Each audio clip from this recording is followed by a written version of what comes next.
Section 1.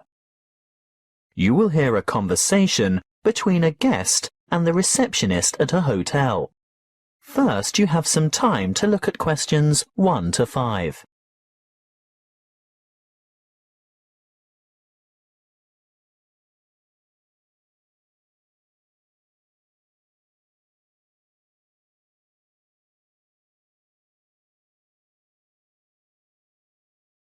Now we shall begin.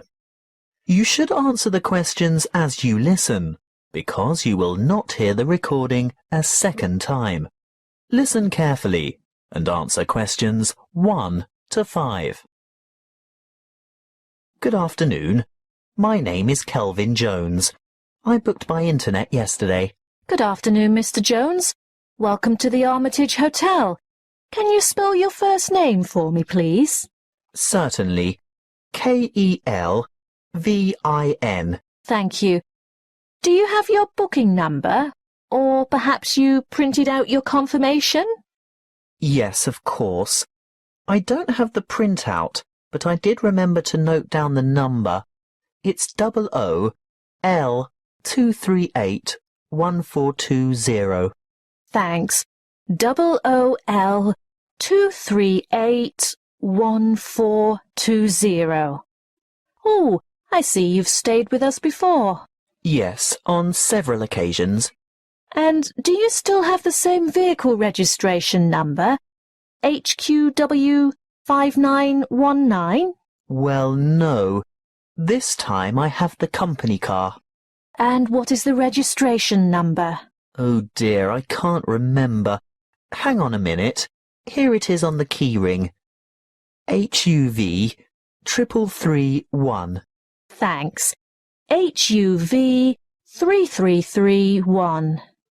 Now, today is the 21st of May, and I see you've booked a deluxe room on the 5th floor, room 501. Really? I booked a deluxe room? I usually only ever have a standard double room. It's the off-season, Mr. Jones, and we've upgraded you. How nice. And what does the deluxe room have? Is it as good as a suite? Almost. It has all the usual, plus a spa bath, fully stocked bar fridge, a king-size bed, and a balcony. Is there a view from the balcony? Yes. Is that a view of the bay? Yes, and a glimpse of the blue lagoon as well. Very nice. I hope it'll be warm enough to sit out there. We can't guarantee the weather, Mr. Jones, although we do try to make your stay as comfortable as possible. Thank you. Now that you mention comfort, is it possible to have some extra pillows, please? I have a sore shoulder, you see, and I need to prop it up at night, or I don't get any sleep. Well, you'll find pillows on the bed, of course, and we can send up a couple more later. Well, I'd appreciate that. One more thing. You paid by credit card over the internet. Can I see your credit card, please? Oh, of course. And some photo ID? What would you like? Driver's license? Yes, that's fine. You're staying for 5 days, is that right? That was the original plan, yes. But the conference has been cut short by 2 days because the keynote speaker is ill. So I'll be going home on Wednesday. So that's just 3 nights in all. Afraid so. Before you hear the rest of the conversation, you have some time to look at questions 6 to 10.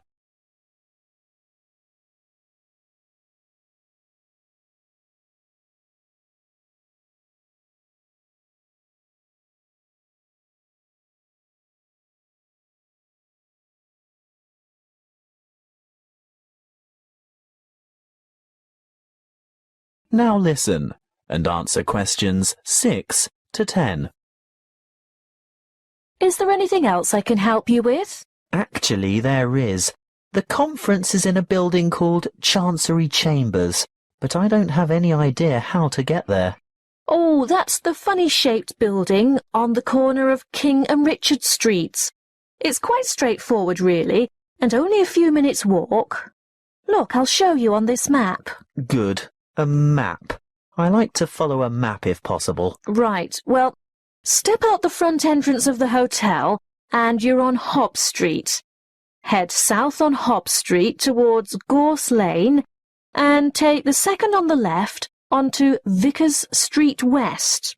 Go all the way down the hill past the Mexican Cafe on your left, the Rebel Hostel on your right, and the big church on the corner of Allen Street. Oh, I think I know the one. It has a huge steeple. Yes, you're right. When you get to the bottom of the hill, you'll have to cross over the main street. What's the name of the main street? Mill Street. Mill Street. Ah, yes, there it is. Cross the main street and continue on to Vickers Street East. There's a big bank next to a bookshop on the corner. Go up the hill towards the entrance to the park. I've heard it's very beautiful. Oh, yes. Well worth a look when you've got some free time. Anyway, don't go in the park. Turn left into Kitchen Street. You'll walk past Bowen's Bistro. Actually, probably the best place to get a good lunch at a reasonable price.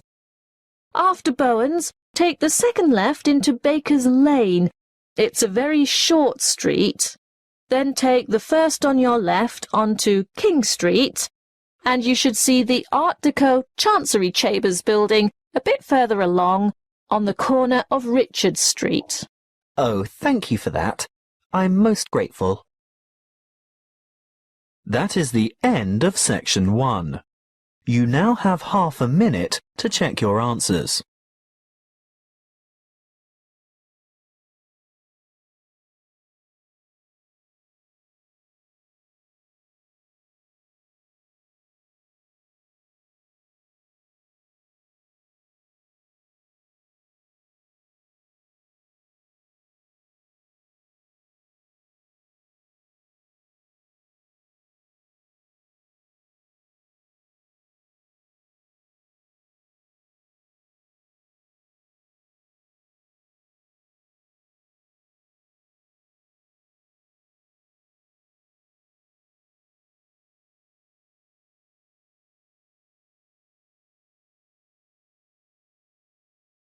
Now turn to section 2. Section 2. You will hear a recorded message by an employee of an investment society giving information about savings and investment options. First, you have some time to look at questions 11 to 13.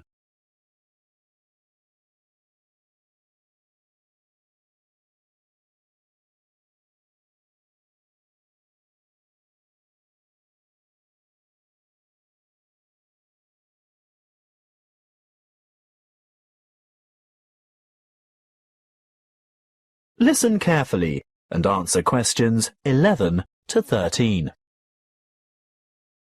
Welcome to the information line of the State Investment Society. Why would you choose to put your money into an investment society and not a bank? Well, SIS offers everything you'd expect from a bank, but the difference is we're a cooperative. We're 100% owned by our customers, people like you, and that means we always put your best interests first. You won't see our profits going into large foreign-owned finance corporations. No, you'll see them coming back to you and your local community. As a cooperative, we work hard to keep our fees competitive and absolutely minimal. Even better, we can advise you about ways to avoid fees. Here are some suggestions. Firstly, we recommend you carry out as much of your personal banking as possible with us. We won't charge account fees unless your account becomes inactive for some reason. See? No unnecessary fees.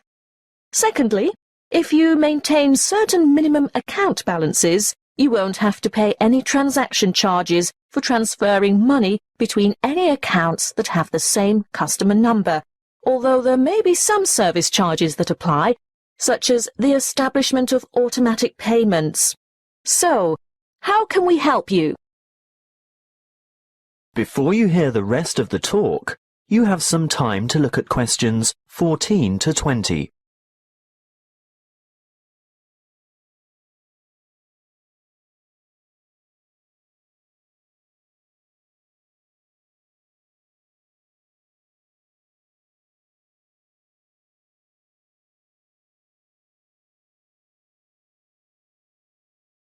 Now listen and answer questions 14 to 20. Let's look first at savings options. We can give you 3 options. Our internet account earns you interest from your very first dollar deposited. You don't have to maintain a minimum balance, and you earn a good interest rate from the start. Interest calculated daily and paid into your account monthly. You always have immediate access to your money by using the internet, text or telephone banking. What's more, there are no account or transaction fees. With our Stairs Savers scheme, the more you save, the higher interest you earn. Again, there's no minimum balance, but as your balance grows, you'll earn higher interest rates. There are 3 interest tiers or steps, plus bonus interest. Interest is calculated daily and paid monthly. Now, what about access to your money? You are free to make as many withdrawals as you like, but if you restrict them to 1 a month and your balance increases over that month, then you'll earn that bonus interest. With our simple saver scheme, access is available anytime and we don't impose penalties for withdrawals. This scheme has 1 interest rate, no minimum balance, and interest is calculated daily and paid annually at the end of the financial year, the 30th of June. So, you can see that savings accounts are ideal if you're starting from scratch. Do you know you can open a savings account with as little as $10? They're usually the best choice for short-term financial goals. For the longer term, we recommend some kind of investment account. Let's take a look at our investment options. Starting with the safest, the most secure, low-risk option is a basic term deposit, starting with a minimum deposit of $1,000. Interest is calculated daily, but you can choose whether to have it paid out monthly, quarterly, or at maturity. What we recommend if you really want to see money grow is having interest compounded quarterly. You'll only get access to your funds when your term deposit matures, so be sure to think carefully about the amount of time before you lock it away. It could be anything from 6 months to 5 years. Bonds are generally a longer commitment, but they may bring better rewards in the future. There is a minimum deposit of $5,000 and interest is calculated daily. You may choose to have interest compounded quarterly or paid out quarterly. And, of course, you'll have access to your money when your bond reaches maturity. Looking really long-term, there is our retirement fund, which is, of course, a savings plan for retirement. There is no minimum deposit, but the good news is that you can choose to contribute a certain percentage of your income before tax is paid on it. As for interest, well, you choose a particular type of fund which has a different level of return depending on the level of risk. And access? Well, not before you turn 60 years old. As I said, it's a retirement scheme. That is the end of section 2. You now have half a minute to check your answers.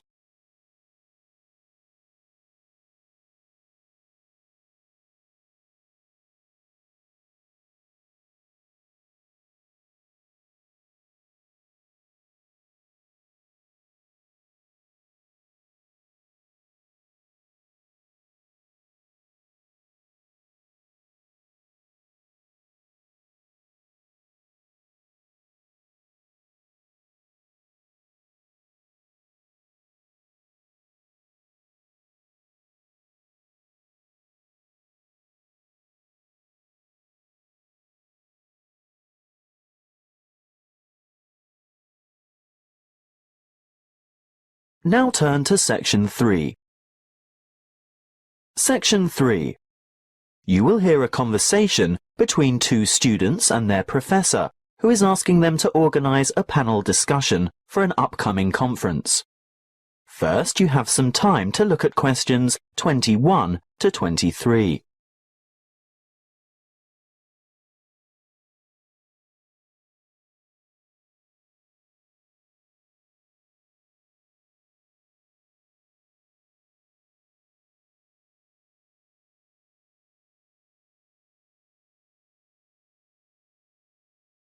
Listen carefully and answer questions 21 to 23.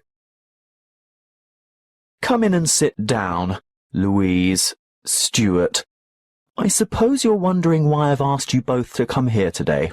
Well, we've heard rumours. Forget the rumours. I'll get straight down to business. You know that I'm organising a conference on 17th century English literature? Yes, but, well, I've arranged for 3 keynote speakers, and I've invited 25 panellists so that we can have 5 panel discussions. And I want you two to organise one of the panel discussions. But we haven't done that before. Is it like a team presentation? No, the purpose is quite different. In a team presentation, the group presents agreed-upon views, as you have both done at the end of a group project. Yes. Well, in a panel discussion, the purpose is to put forward different views. We want to expose the audience to several different viewpoints at the same session. It can help the audience evaluate their own positions regarding specific issues, and if it's well conducted, it's usually more interesting than a single speaker forum. Before you hear the rest of the conversation, you have some time to look at questions 24 to 30.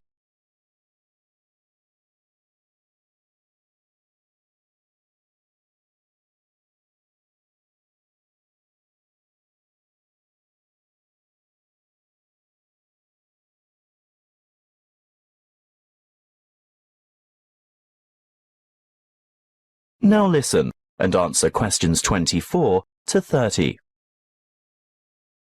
And what exactly do we have to do? Well, you'll take the role of leader or moderator and assistant. Is that like the role of chairman? Yes, that's it. Sounds daunting. Not at all.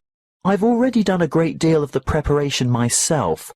Let me run through the procedure with you. I've singled out an issue that will entail quite some conflict of opinion.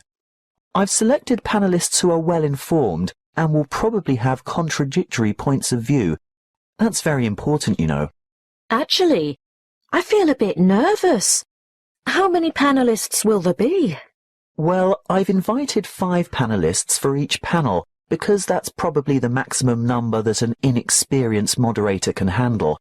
But don't worry, I always invite more than we need because you can be sure someone won't be able to make it, so you'll probably just end up with 4, which is a very manageable number. Oh, I see. And I've chosen a moderator. That's you, by the way. Ah, but Stuart will help, right? Yes, I'll get on to timekeeping and whatnot shortly. That's where an assistant is indispensable. But what procedure do we follow to conduct the panel discussion? Don't worry, I was just about to say, I've also settled on the format. What is it? There are various formats that can be followed, but I've always found this one to be very effective. Yes? Okay. Make some notes on these guidelines as I run through them, and ask me questions about anything you don't understand. We're ready? Firstly, the moderator introduces the topic and the panellists. But we don't know who the panellists are. Don't worry, I've prepared a short biographical introduction for each one of them, and I'll give you that information tomorrow. Oh, good. Next, the panellists are given a set amount of time to present their views on the topic. I'd say about 2 minutes each should be sufficient. Now, this is where Stuart's timekeeping is going to be important. You have to keep to the schedule all the way through, because the lecture room has only been booked for an hour. How do I indicate when the time is up? You stand off to one side of the panel, either with your back to the audience or hidden from the audience, but in full view of the panel and moderator. You have a digital clock or timer, and you hold up the appropriate number of fingers to give the number of minutes. When the time is up, you make a cutting gesture with your hand. Ah, but what if the panellists keep talking? Then that's your job to politely intervene and move on to the next segment, which is the discussion itself. Panellists discuss, ask questions, and react to the opinions of other panel members. This, of course, is their primary function and should occupy about 60% of the allotted time. Stuart will watch the time, right? Yes, because you'll be making brief notes. Why? Well, when the time's up, the moderator shuts down the debate and provides a summary of the discussion. Oh, and then it's over? Well, no. The secondary function of the panel is to answer questions from the audience, and that should take up the remaining 15 to 20 minutes. It's the leader's role to recognise appropriate questions and reject those not related to the subject. During the question period, you must maintain strict control, and this will most likely be the toughest part of the whole job. Oh dear. Stuart will of course help you here by ensuring that as many people as possible have a chance to ask their questions, and that no one member of the audience tries to dominate. With about 5 minutes to go, he'll announce that there's time for only a couple more questions, then announce, "Last question." And then it's over? Not quite. You still have to acknowledge the involvement of the panellists and invite the audience to thank them with a round of applause. Should I clap too? Yes, you should both take part in the applause. That is the end of section 3.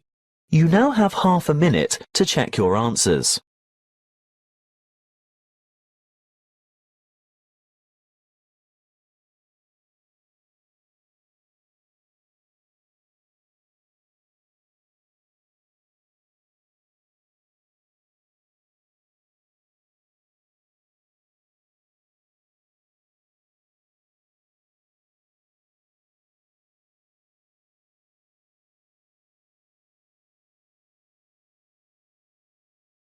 Now turn to section 4.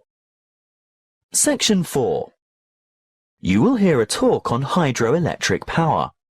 First, you have some time to look at questions 31 to 40.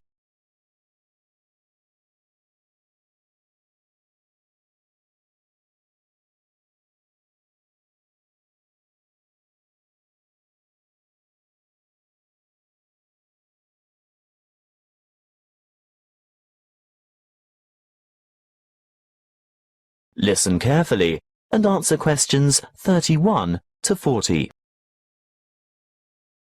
Welcome to our series on renewable resources. The topic today is hydropower. As you most probably know, hydro means water, so we are talking about using water to generate electricity. Of course, there are many ways to generate electricity, but hydropower is important to the community. Firstly and obviously because it's renewable. The Earth's hydrologic cycle of constant evaporation and transpiration provides a continual supply of water from rainfall and snowmelt. The second point to consider is its efficiency. Hydropower plants are able to convert approximately 90% of the energy from the falling water into electric energy, whereas many fossil-fueled plants lose more than half of the energy content of their fuel by way of waste heat and gases. For this reason, they are very efficient. Hydropower is also clean. It doesn't emit harmful gases that contribute to air pollution, acid rain, and global warming. No trucks, trains, or pipelines are needed to bring fuel to the site, and there's no noise pollution either. Furthermore, hydropower plant machinery is fairly simple and runs at slow speeds, which makes it reliable and durable. And hydropower units are flexible also. They have the ability to start quickly and adjust rapidly to changes in demand for electricity, thus enabling them to meet peak loads. But this also allows them to serve as reserve capacity and bring more stability to the power system overall. The dams that provide hydroelectric power also have other uses, such as navigation, flood damage reduction, water supply, recreation, irrigation, and low flow augmentation, but it's not the purpose of this talk to go into those details. How do the hydropower plants work? Well, a dam is built across a river, which captures water to form a reservoir and raises the water level to create head. Think of head as the vertical distance that the water falls as it passes through the dam. In other words, the difference in water level between the reservoir behind the dam and the river below. Water from the reservoir flows through an intake gate into a penstock. This is a kind of narrow channel which leads to the turbine below. The force of the water causes the turbine to rotate rapidly, which in turn drives the generator to spin and produce electricity. The electricity is carried the long distances from the powerhouse to substations on the outskirts of cities via power lines. Can you build a hydropower unit on any river? Well, no. Just having water in a river isn't enough. A good dam site must have enough stream flow as well as enough head. A fast-flowing river on the plains is probably not suitable because a dam couldn't be built high enough to provide the head needed for efficient production of electricity. On the other hand, dams in arid high country may have plenty of head but insufficient stream flow. The perfect spot for a hydropower plant is where the right combination of stream flow and head exists. What about the environment? Surely the construction of large dams has an environmental impact. Well, yes it does. Certainly dams and reservoirs are built to improve the lives of people living in towns, farming communities and cities.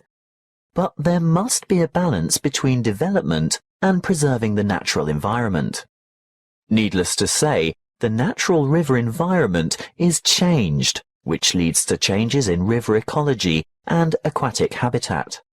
Sometimes, for example, dissolved oxygen levels below dams get so low in summer that there is a negative impact on aquatic life. These levels can be improved, however, by using special aerating turbines and/or injecting oxygen directly into the stream flow. In order to protect and improve the habitat for endangered and other species of birds, fish and water life, there needs to be a thorough review of operating plans to see if a better balance can be achieved.